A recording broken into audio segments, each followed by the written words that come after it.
Welcome, my geeslings. In case you're wondering why I just called you a geesling, it's because that is what I've decided to christen you, my listeners, since other podcasters give cute names to their people. I decided I'd go with what I call my cat and dog, my geeslings. So, anyway, this is the second podcast. We've received an overwhelming enthusiasm for the first episode with Chaim Gafman, and that was the royal we, just me. I'm not sure he even knows that it's published. But so for this second episode, I talked to my friend Ethan Hoppy. Ethan is one of my oldest friends. I've known him since I was 10 years old, since we were on the Mighty Romans in Chicago, which was our soccer team with bright orange Copa jerseys. So we recorded this episode back when I was still living in New York in April. And it was one of the first few podcasts I recorded. I had just gotten a mic and I actually forgot to turn it on during the episode. So the audio, at least out on my end, is pretty trashy. But bear with me. So Ethan, I think of as the best person that I know. And not just in a moral sense, because he's very good, but also in that he's extremely gifted and talented in a variety of domains. And on top of that, a hard worker. So Ethan is a professional violinist and has been a prodigy with the violin for as long as I've known him. I don't think I've ever seen anybody do anything so skillfully as Ethan when he's playing the violin. And so my intention going into this conversation had been to talk about violin, but we actually didn't talk about it at all. Instead, we talked about his experience very recently in boot camp for the Air Force, which, I mean, you'll hear about throughout this conversation, but it's a fascinating story how he ended up there. And the experience itself was fascinating, which is why we talked about it. We've since recorded a second episode that is more explicitly about the violin, but I'll release that later. So without any further ado, my newly christened geeslings, I hope that you enjoyed this episode.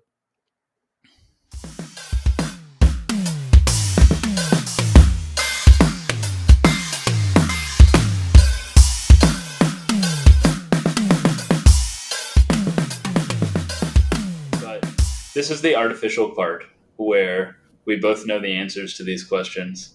But so you're in DC now.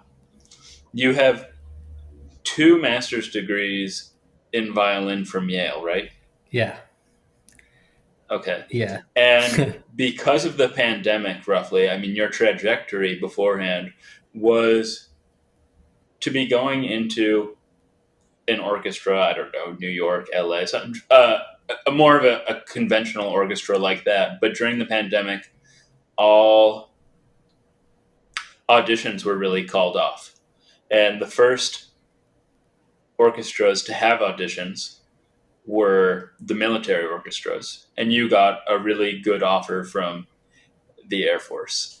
Am I roughly on track there? Yeah, that's right. Okay. But then part of it, okay, go ahead.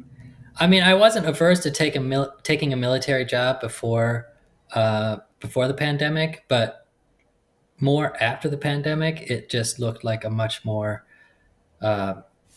secure and reliable option. You know? Yeah, I mean, because they provide you a great salary and a guarantee. I mean, your jobs aren't going to fall through the way that in other orchestras jobs might fall through, since you're presiding over government and military affairs. You're like their little drummer boy. Yeah, pretty much.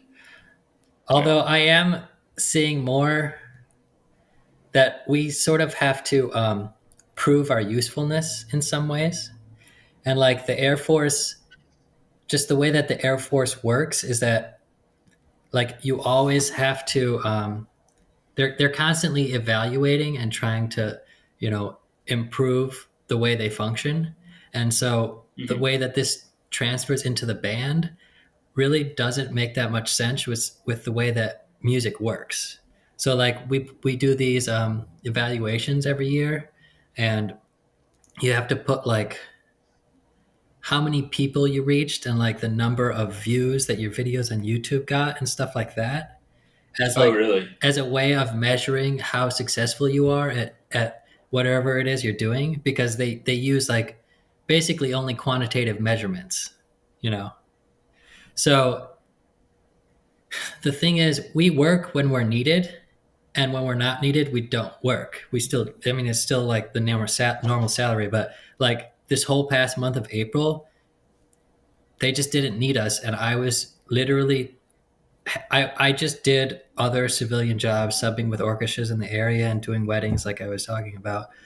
So you still got paid your regular military salary, but just got to do whatever you wanted, Yeah, I just got, roughly. yeah. So That's awesome. I doubled my salary for April because I was just doing civilian, you know, work and not having to do. Wait, what is your title now? Are you Officer No, Ethan? no, technical sergeant. So Technical sergeant? yeah, I'm enlisted. You kind of like flinched when I said officer. Was officer like a higher ranking that you Yeah. don't want to be mistaken for? Okay. Well, Technical Sergeant Ethan, yeah, there. Master of Paganini. Technical sergeant. It's kind of funny because like you know, technique is involved in playing violin. Yeah. But uh, I'm not an officer. There's two brackets. You know, there's enlisted, um, that goes up to E9, which is a chief, and that's the highest enlisted rank. And then there's like another bracket that's officers, which goes all the way up to 5-star general. General Brown, the chief of staff of the Air Force. I played an event for him a couple of months ago. It was pretty cool. That is cool. But yeah, so I'm an E6, which is like, you know, 2/3 of the way up the enlisted ranks. And Okay. normally, the thing is though, it normally takes people like 10 to 15 years of being in the Air Force to get to that rank. But everybody in the band, in this band that I'm in, just jumps there automatically right out of basic training. So, That's the way to do it. Pretty soon you'll have the keys to the nukes. no, not even the. No, I'm not like there's a ceiling for being an enlisted. There's a ceiling. Like I would have to go to officer training school, become an officer. No, you'd have to be president to have the keys to the nukes. Yeah. Well, that's not outside the realm of possibility. But anyway, so you were on this very formal musical trajectory, and then you somehow got catapulted into the military. And what to me is so funny is that you had to go through basic training before you could be in the military band. And I guess, I mean, there's some possibility where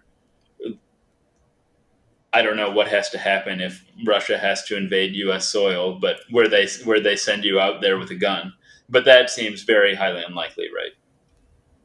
Yeah, they're not Yeah. going to give me So a gun. No. right.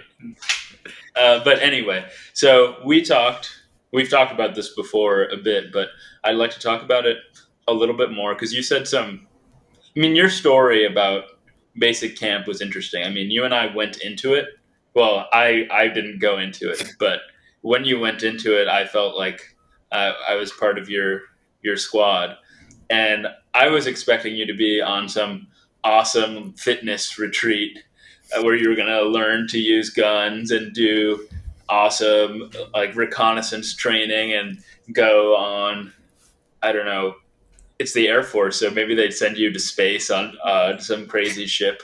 But definitely there was going to be obstacle courses involved, lots of obstacle courses. That's Yeah. what I was really hoping to hear about.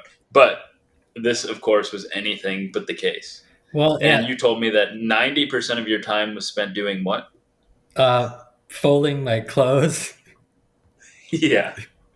Yeah, there was a whole booklet on how to properly fold your underwear and just uh, shirts and stuff, and it was really frustrating and annoying. Okay, so the obstacle course vision was also what I had in my mind, and so I was kind of looking forward to that, But well, part of it was that um, because of COVID, they changed a lot of their protocols and just making things worse.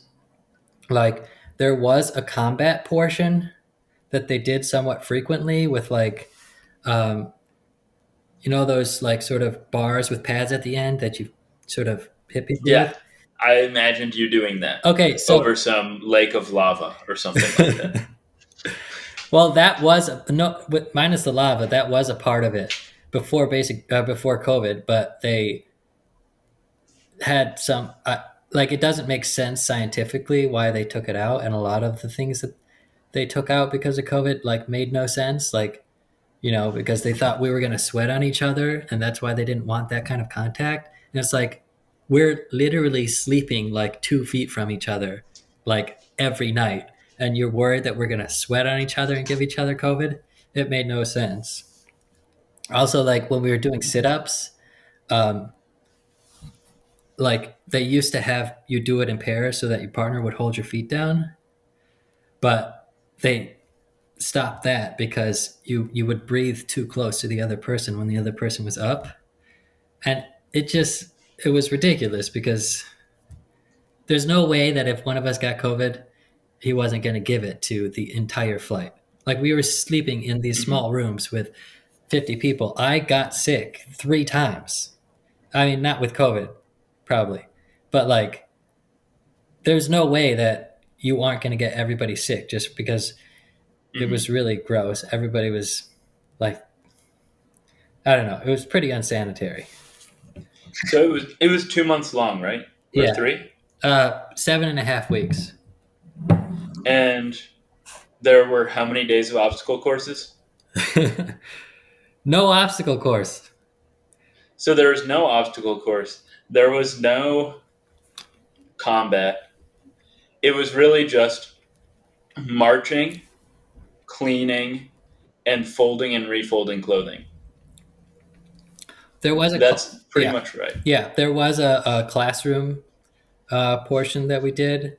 We went through this textbook they gave us that where you had to learn things that I'm glad I learned. It's like about the military structure, like the order of the ranks, so that who has who has power over you, basically, or just hierarchy, where you fall in the hierarchy.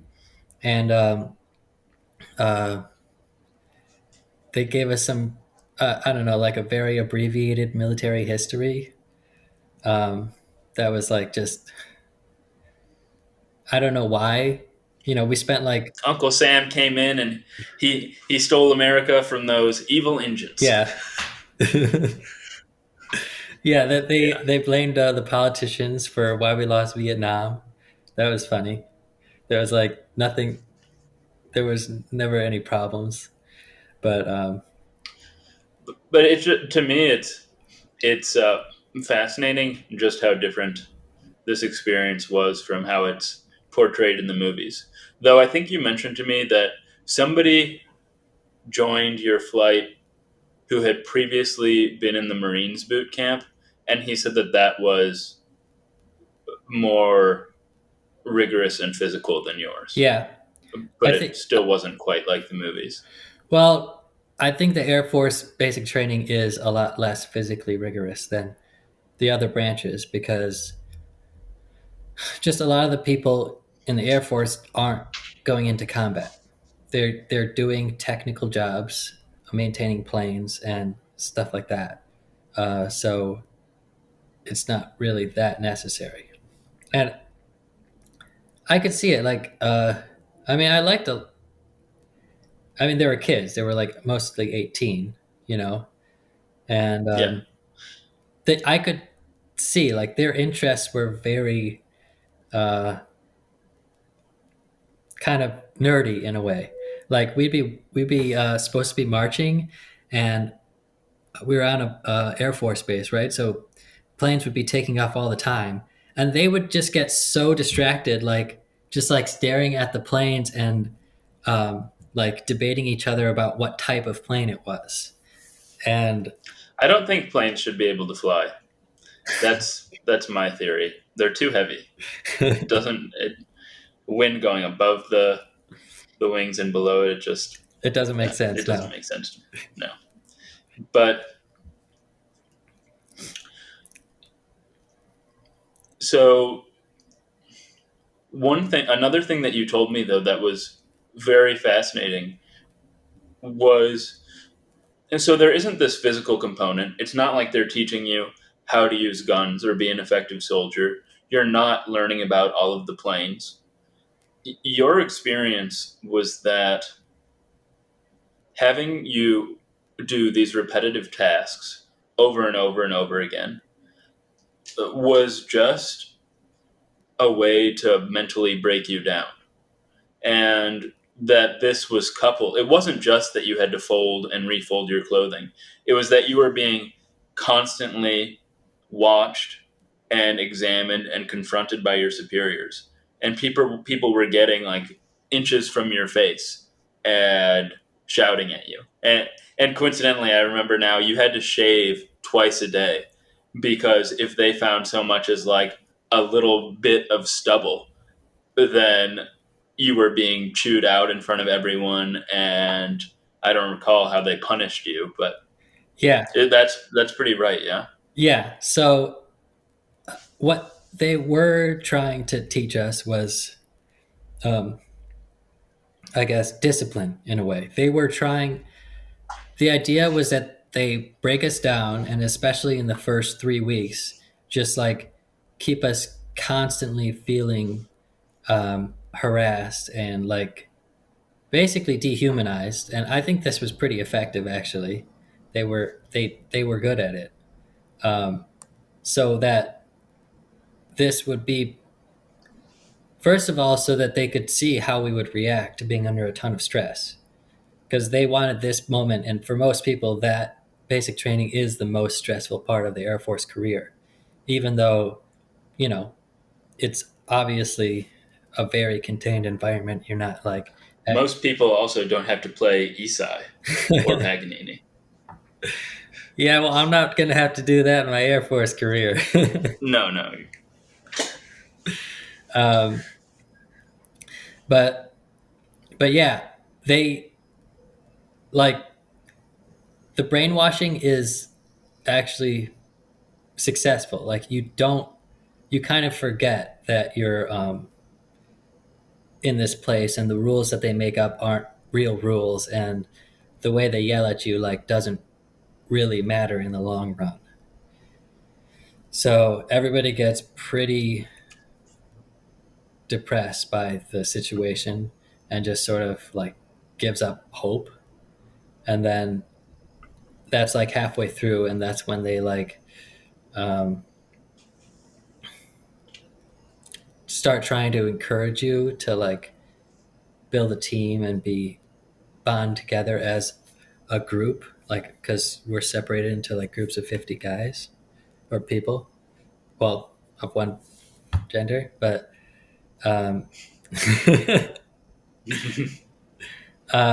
yeah, so all right, that was too vulgar. We have to start this podcast over. There was a fitness aspect. We did work out every morning. It just wasn't very intense. Right. And how many people were in your flight? Or how many people? You told me that you got second place in the final test. Yeah. Out of how many people? Like 700. Because there was. I know. So that amazes me. And the reason that you didn't get first place was because there was a track star who like blew you out of the water in the mile. Yeah.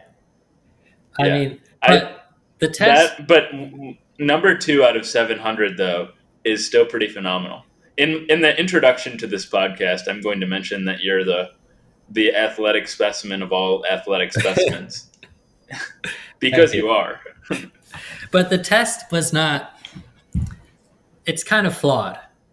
Like the fitness test was how many push-ups can you do in a minute, how many sit-ups can you do in a minute, and then a 1.5 mile timed run.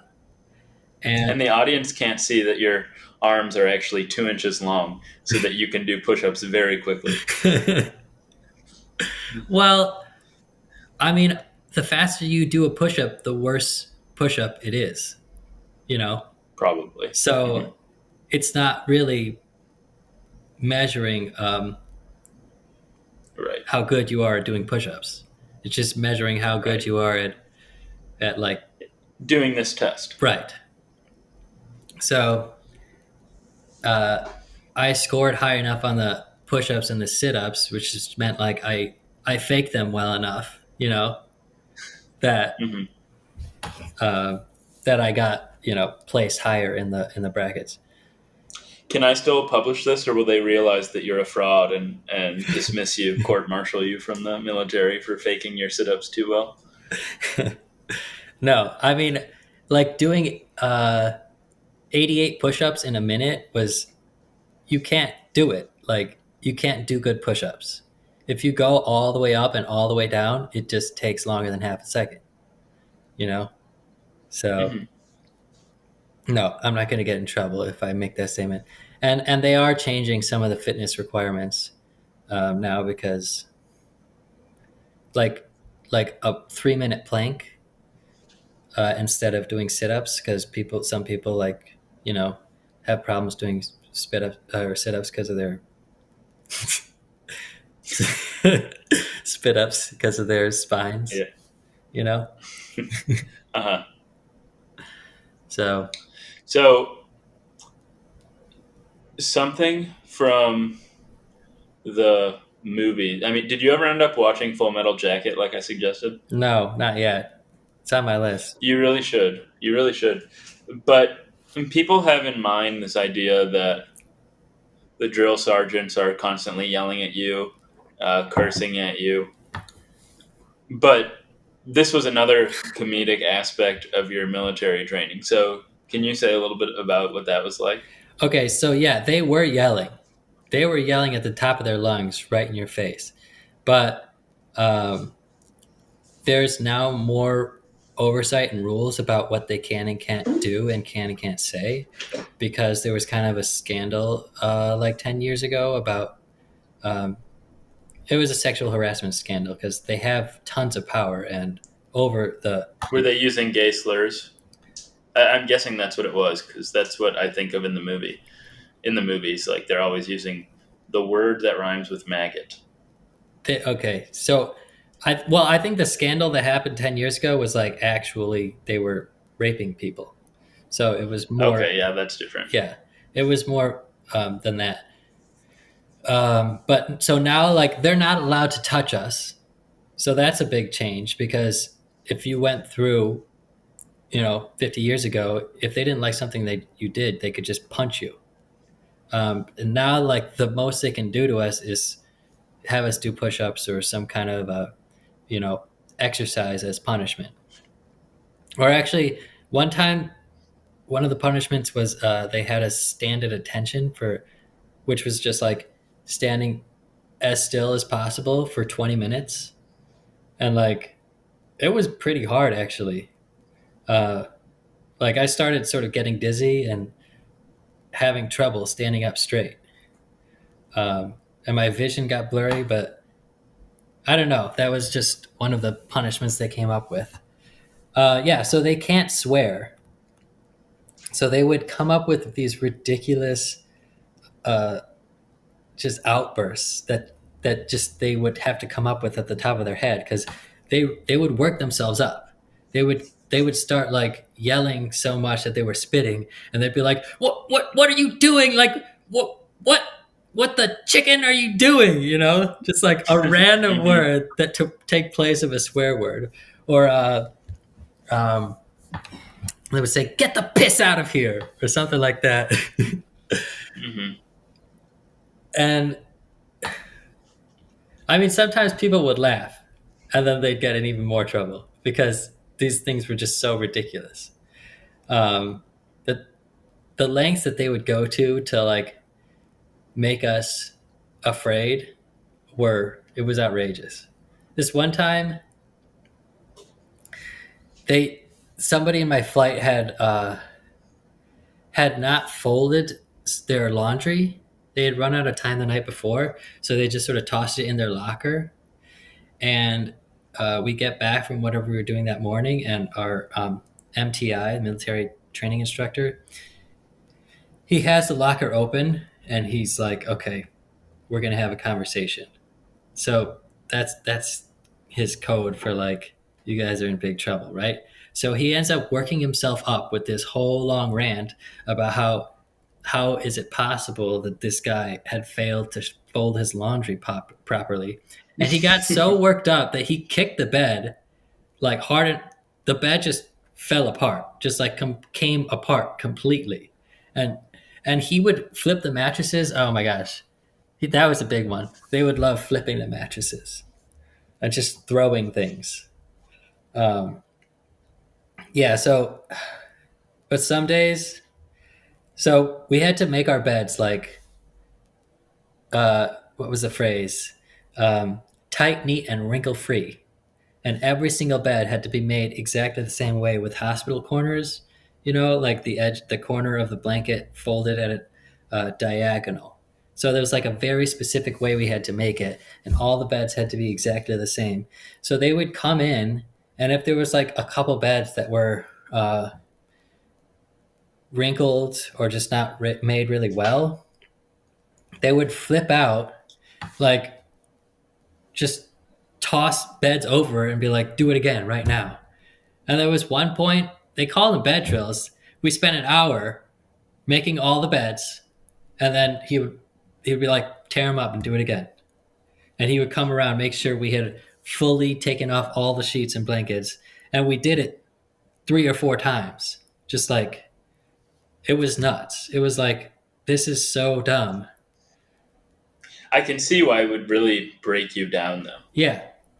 Because it just feels like it would make you feel as if you're useless. Right. As if there's no point in anything you do if it's just going to be destroyed over and over again. Pretty much.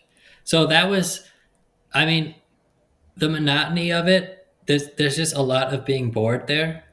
Just being bored and being frustrated and not knowing why you're doing things. And so like, kind of the way you cope with that is that you just do what you're told and you don't question it. You're just like, I have no voice and it doesn't matter how I feel about doing this. I just have to do it. And once I do it, then I'm just going to do the next thing. And that's all I'm going to think about it.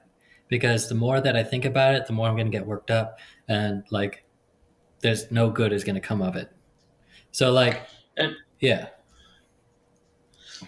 I'm wondering, is that at all how you think about your regular daily tasks? Because the way that you described that just now, it reminds me of my own daily routine, in that I get up, I ruck, I write, I work out, I do my studies, and I don't question any of it. Because if I questioned any of it, then I wouldn't do it. So yeah, but you're the one that designed this daily routine, You designed it in a sense, because you know that is what you need to do each day to take a step forward in whatever your goals are, Yes. Mm-hmm. That is a big difference. At basic training, we had no long-term goals. We had no view. Our only goal was just to get through it and then get out. Like, basically our only goal was to graduate and just like not have to do it again. So if you like in your case, if you really believe like at a fundamental level that what you're doing is for your benefit or for some benefit, then it makes it makes your lack of questioning based in some kind of faith and truth. And in our case, that faith was just in the knowledge that if we questioned anything that we did, we were going to get chewed out. For me, though, and I imagine for other people, it's not as simple as the things we do are really calculated to move us forward. So I ruck every morning with a heavy pack on my back. And Rucking is like walking or yeah, hiking. yeah, Okay. And maybe if I did it like 3 times a week for 45 minutes or something, it it might be productive and help with my cardiovascular fitness and some leg strength. But I do it for 90 minutes a day with a lot of weight. And I think that a lot of what's actually going on is there's a number of things. But I think part of it is it breaks me down in the same way that the military drills break me down. So I am just not questioning what comes next. I just get into the routine. Okay, so I've done one thing. Then I can move on to the next thing, and then on to the next thing. And So you're saying another like thing is that psychologically, it just tires you out so that you're too tired to resist the inertia of your daily routine. I think that's part of it. I also think that so it's painful and a lot, like it hurts my feet. I don't like having to get up every morning and do it. It takes a lot of time. And I imagine that part of it is self-flagellation for other shortcomings. Like it's some sort of bubbling up of the subconscious, or maybe it's vice versa. But I'm making myself do this because I don't deserve to sleep in. And sort of like tossing the bed over and over again because you didn't do it right. So this is your punishment. And then another way in which it, to me, resembles what you've just described is there. I'm not clearly benefiting. I think I started off with this. I'm not clearly benefiting from Doing it 90 minutes rucking every this day. much. Yeah. Yeah, it might be having a deleterious effect on my joints, or maybe it's enlarging my heart because I'm getting too much cardio, or maybe it's preventing me from preventing me from recovering, or it's reducing the impact of I'm not able to gain as much muscle, or it hinders my actual workouts later in the day. But I'm still doing it because I'm kind of just blindly committed to it and imagining. I'm sort of hoping that it's gonna help me, even if it's not going to, and even if I know in the back of my head that it's not, I just can't stop because I'm addicted to it on some level. Yeah. Well, I don't know how that might tie into. there is a kind of power that you gain from um, from pain tolerance, or from not making compromises with your body. You know, like peak Mm-hmm. health. Peak health is a compromise with your body. Like if you're tired, you don't work out. You change your routine based on how your body feels in the moment. But like that is a tough line to walk on a daily basis, and um, that's a kind of discipline in itself. But there is a power that you gain when you just draw a hard line and you be like, okay, up to a certain point, it doesn't matter what my body's telling me. Like I just have to do this. And like, it doesn't matter if I didn't sleep last night. It doesn't matter if I don't like getting up early in the morning. Like, I'm just going to get up at basic, it was 5:45 every day, no matter what, and do the whole day.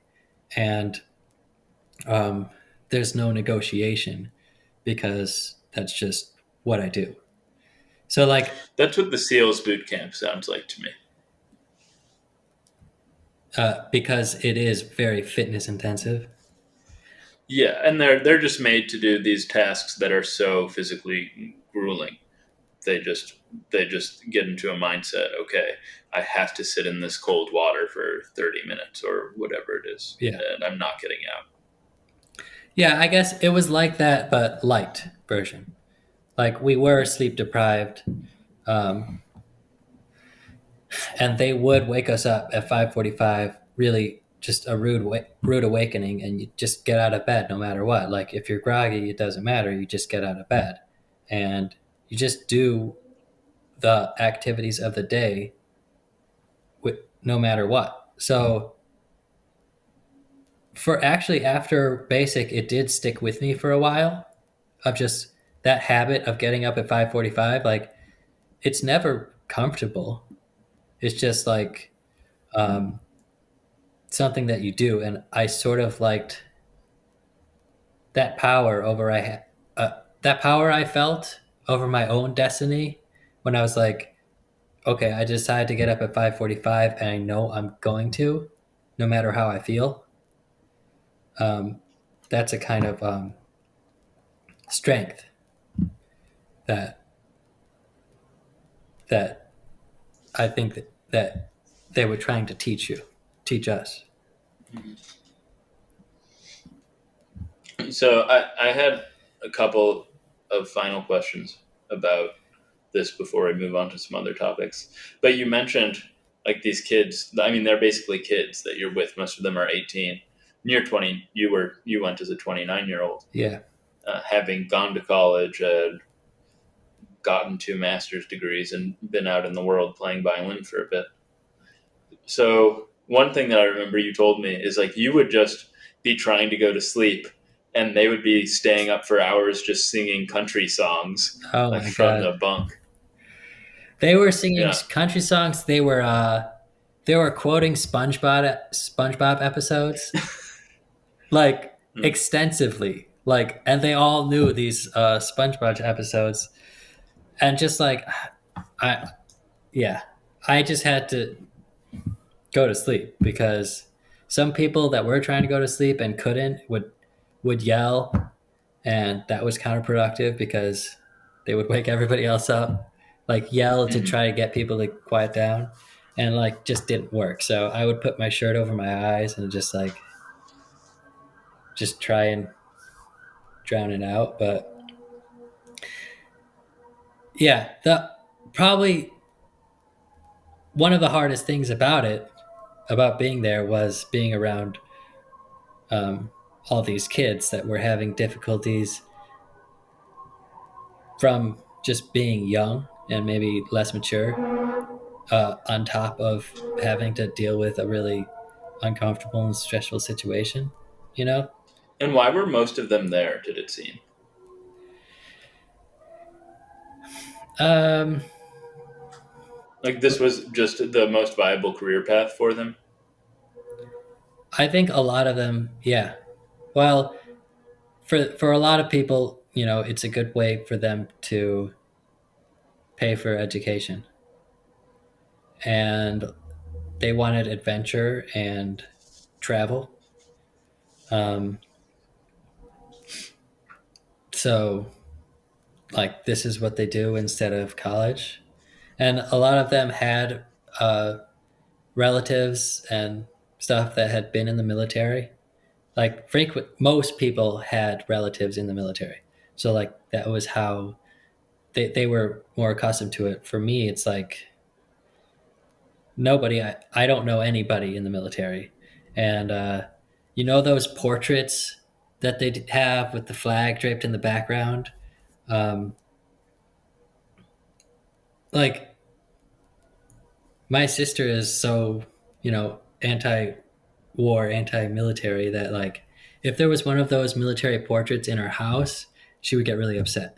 So like I didn't even get my portrait. I was like, just Hmm. don't give it to me because there's nobody that I know that really wants to see that. I mean, yeah, but it's sort of complicated like that pride in the military thing, like to support people that are in the military while being against the military, you know. Yeah. So I know that some of the kids or some of the people you were with couldn't make it through for whatever reason.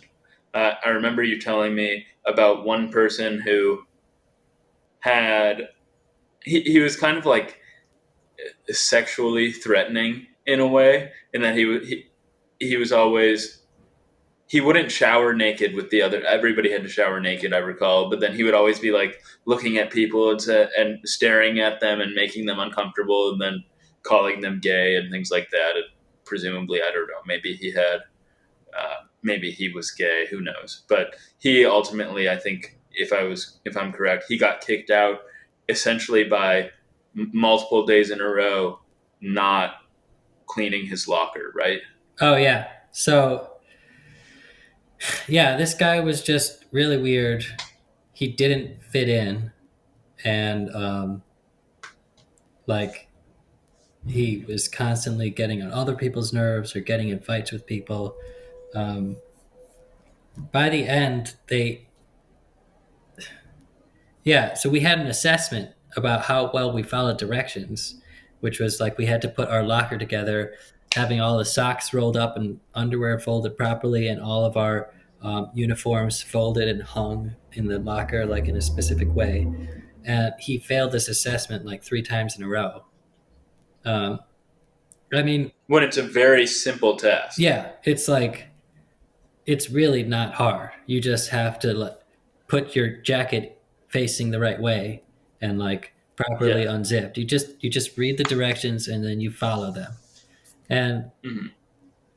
but even on top of that, like if somebody like is just really not can't put things together to do that on their own, usually people in the flight will help other people. Like that's sort of expected. You help everybody around you because that's what a flight Mhm. is, and we were sort of a team. But nobody would help him. So like that's when our MTIs knew because they weren't with us a lot of the time. They weren't there, but they knew like we wanted him to fail.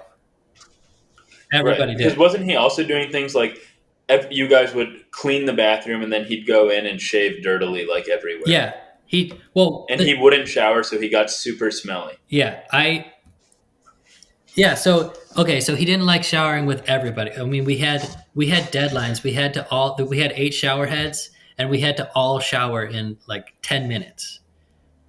Usually our deadline was 12 minutes actually, and so we had to get everybody through those 8 shower heads. So basically, you had 30 seconds to shower, and during those 30 seconds, you were like in a very small, crowded space with 50 naked guys. You know, it was Awesome. so he wouldn't do that. So most of the time he would just not shower, and sometimes he would wait till everybody was done and then shower, and then the MTI would see like, okay, there's still somebody showering, and now we're all gonna do push-ups, enough push-ups to sweat right after we just finished showering. So it was like it just made the next 10 hours like a lot less comfortable because we weren't clean. We would just not, none of us would be clean. So yeah, he would shave. The sinks had to be spotless. Like there couldn't be any moisture or anything in them, like right after we cleaned them. And so we would clean them, and then while we were cleaning them, he would go to a clean sink and shave. Like while he was supposed to be doing some other job, cleaning some other part of the dormitory. It was just like he was working against us. So everybody was getting pissed off at him. And he was just really uncooperative. And so, like, yeah, we were And like, presumably, though, he could have, if he didn't want to be there, he could have just said to an, he could have just told some official, "I'm quitting, I'm leaving," and they can't restrain him and hold him there. right. But he, So it's strange that he would go this route of just for days, like sabotaging everyone. And for me, I mean, I wasn't there, I couldn't observe him, but I just find this case peculiar because I wonder if he was conscious of what he was doing, or no, if he didn't realize that he was repeatedly just fucking everyone. no, he wasn't. He was not self-aware. He had some kind of issues where he was always the victim of whatever it was that would happen, and he would never blame himself, because that came up a lot. And so yeah, but he couldn't make his bed. He could not tie his shoes properly. But he was physically capable of these things. Yes, I mean, Yeah. he there's extensive physical background checks that we had to go through before we even get Right. to basic training. So like, he was able-bodied, yes, but Yeah. And I also imagine that he was probably, maybe he did have a low IQ, but I bet he was capable of learning how to tie his shoes properly.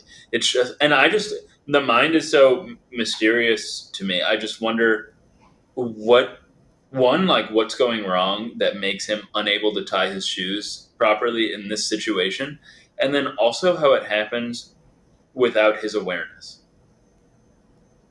yeah, like, how could he not succeed at such a simple task? He has to want to not succeed, basically, because it's so easy. But then at the same time, not be aware of it.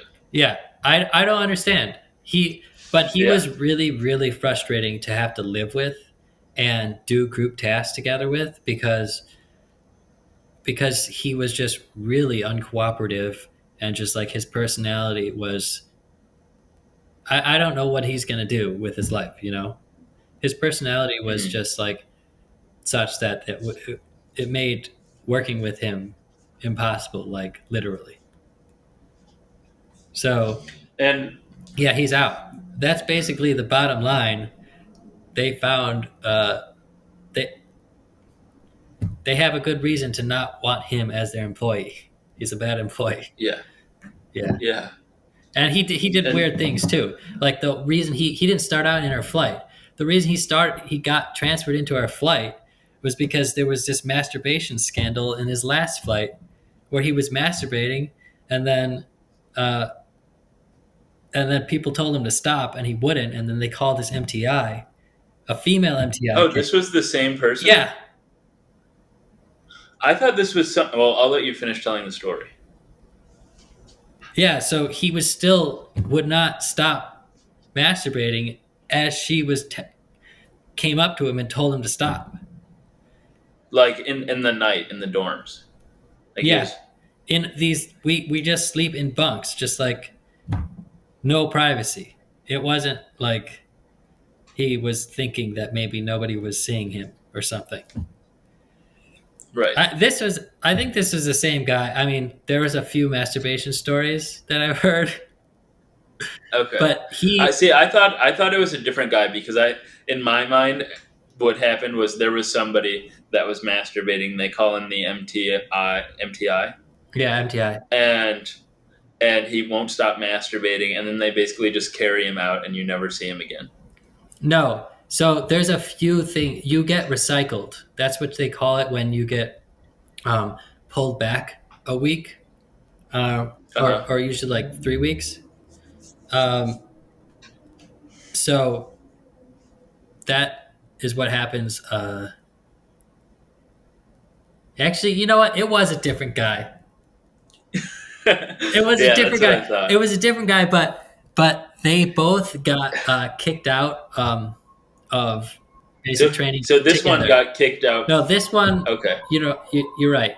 He didn't start in our flight. He did something bad to get recycled into our Didn't flight. I think he said something to a girl that was inappropriate? Okay, that makes sense. But the masturbation guy, he did end up in our flight too, for like the last week, and then they got kicked out together. So that's why I was confusing them. And to this day, they're masturbating together as well. Uh, yeah, that's another situation. I mean, this masturbating character. It's I didn't know him as well. it's right, but it's just a similar instance where if you don't want to be there, you just say, I'm done with this MTI. Just send me on my way." But instead, this person finds himself in bed, like vigorously masturbating, and even though there's 50 other men like yelling at him to stop, he keeps going. And then they call in a female instructor, and he just can't stop. It's very It's mind blowing. it's bizarre to me. Yeah, but Yeah. I think like they're basically high school students, and like not. Oh yeah, I forgot the times I did that in high school. Yeah. No, Every third period, just couldn't stop. But like people do things in high school. Okay, that's an extreme example.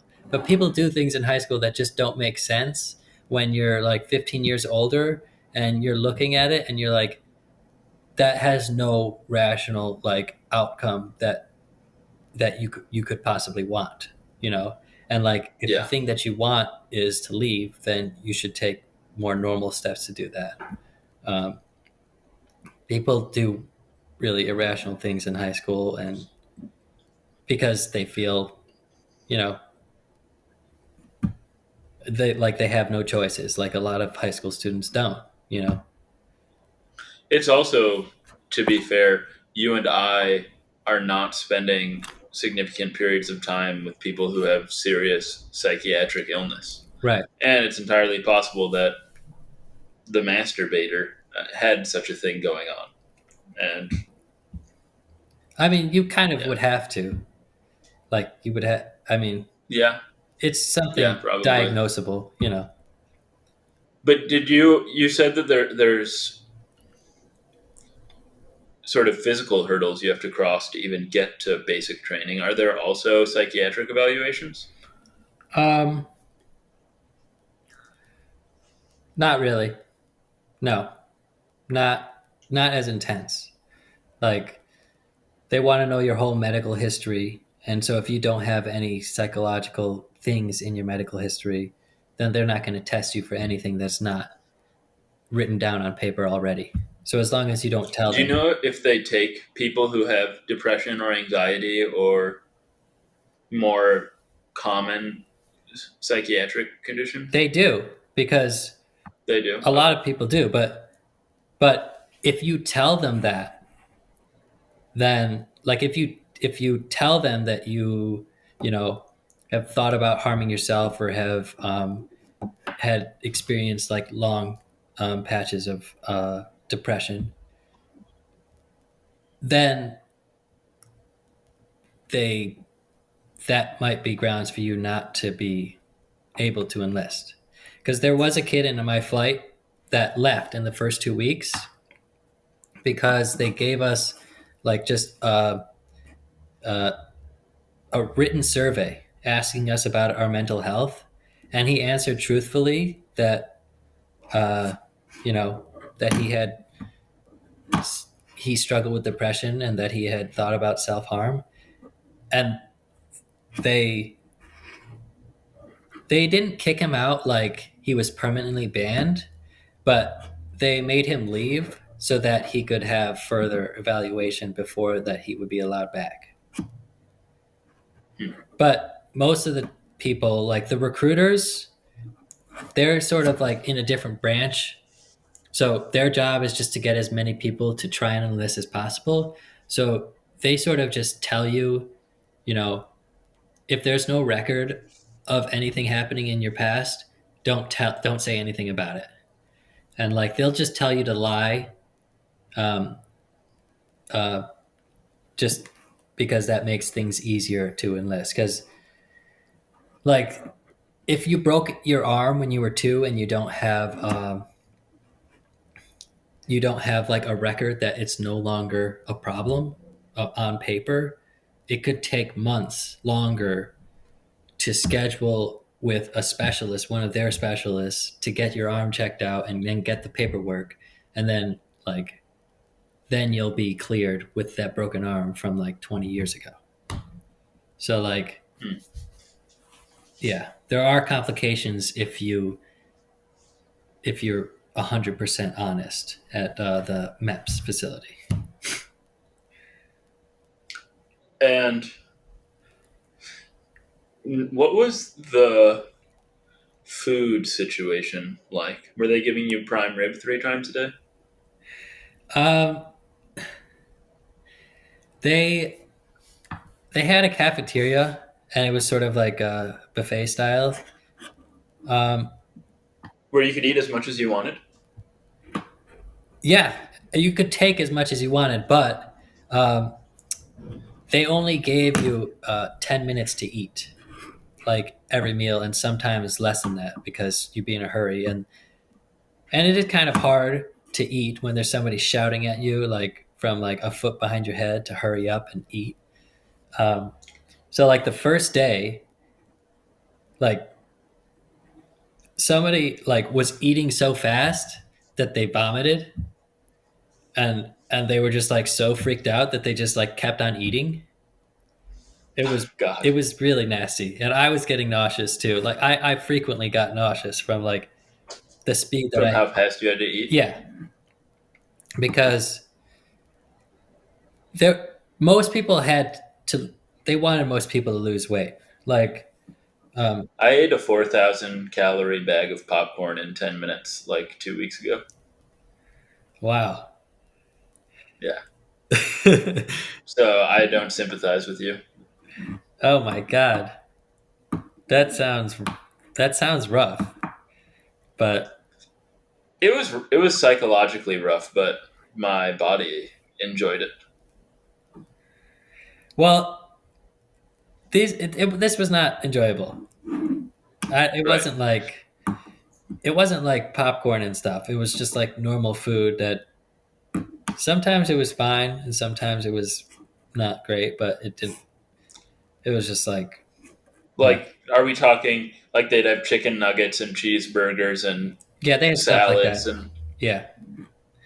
But there was one table for the people that were underweight, because your BMI has to be in a certain uh, range. So some people were oh, underweight. interesting. Yeah. Uh-huh. And they sat at a different table and got as much time as they wanted to eat. That's kind of cool. So, yeah, they were Was there also an overweight table? no, because well, some people would like you can't go unless you're under the BMI maximum, but some people Okay. didn't know they were overweight over the specific weight like 2 weeks out before enlisting, and so they had to just lose weight like they were wrestlers, just like lose a ton of weight. So this one guy, he said he hadn't had solid food for like 3 days before getting there. Oh, wow. And then And he was fat? he was too heavy. He was not like really obese, but like he was, too. His BMI was over 30 or something. Yeah, not it. I don't know. I don't remember what the level is, but yeah, it was too much. So he hadn't had solid foods. He weighed in at like 1 pound under the limit. But then since he was in, like at the airport when we were going to Lackland in San Antonio, he just went to town, like just bought a ton of food and just like, because it was the first time he could eat in 3 days, Yeah. But yeah, generally people lost weight because when you can only eat for 10 minutes 3 times a day. And 3 times a day, and that was it. Yeah. Then And yeah. it's hard to gain Did weight. you lose weight? No, I stayed exactly the same. But I was worried What that do you weigh right now? Like 155? I was 167 the whole time. Okay, But actually, I've interesting. lost weight since then. I'm probably like 160 now. So it's 160. Yeah, which is kind of normal. Weenie alert. What? I said weenie alert. Did they have dessert? Because I wonder, that seems like it almost doesn't belong in this psychological torture chamber world. Like they're just gonna also have Rice Krispie treats and peanut butter cups for you guys. No, there was occasionally there was some kind of like a pudding, but Okay. not enough for everybody, and it was Oh, really? So they would run out of things. yeah, they would run out, and the it was kind of ostentatious. You had to walk over to the dessert display, and frequently at Chow was like they had this whole table. That's what they'd call food time. Yeah, they had this whole table of MTIs that were there that were just there to yell at you, and so there was just a ton of yelling happening in the dining facility. And so if they saw you going to the dessert, that made you a target to get yelled at, and it was very uncomfortable. So people So, like, what would they yell at you as you're just going to get dessert? just like that, they just wanted you to feel like you were doing something wrong. They would yell at you. Like, it was very easy to not be wearing your uniform properly. Okay. And like that was a way that they could yell at you, or just for walking like at the wrong pace, or going to the table in like the wrong direction around the room. Like it was everything about the dining thing was preordained. Just like it was a system, and if you veered from the system at all, then you would just get completely chewed out. So All right. Last question. Were there any name brand prepackaged foods like Lay's potato chips or Oreos or Quaker granola bars or anything like that? they gave us granola bars at dinner that we were allowed to take home and actually eat in the dorm, and those were Okay. K brand, like Special K yeah, or Kashi? not Kashi, no. Okay. So yeah, there was one week that we did deployment training where we left this facility and we went like imitation camping basically. And for that week, we had MREs, meals ready to eat, for 2 meals a day, breakfast and lunch. And I found those to be just nasty, grotesque. Those are just Did you say they were dehydrated or? yeah, they're shelf stable foods, but like there's meats in there Okay. and stuff too. So, but just eating. I've never had freeze dried meat, but I should probably try it. Oh, it was gross. It was really, really bad. So, and I was pretty sick that week too, just with whatever it was that everybody had. So that was a terrible week. And I couldn't, like, where I wasn't eating. And yeah, there was one night that I couldn't really sleep either because I had guard duty like 2 times in the middle of the night. Yeah. So I'm just glad every moment to not be there. That you're not there. Yeah. All right, Ethan. Well, we didn't get to any violin stuff, which is what I'm most interested in. And I thought that this part was gonna end up being 10 minutes, but it ended up being an hour, which is great. And even hearing a lot of it for the second time, it was still thought-provoking. So thanks for talking about it with me again. Yeah. And hopefully soon we'll be able to do this and talk more about violin. Yeah, good to talk to you. Thank you. Thanks, Ethan.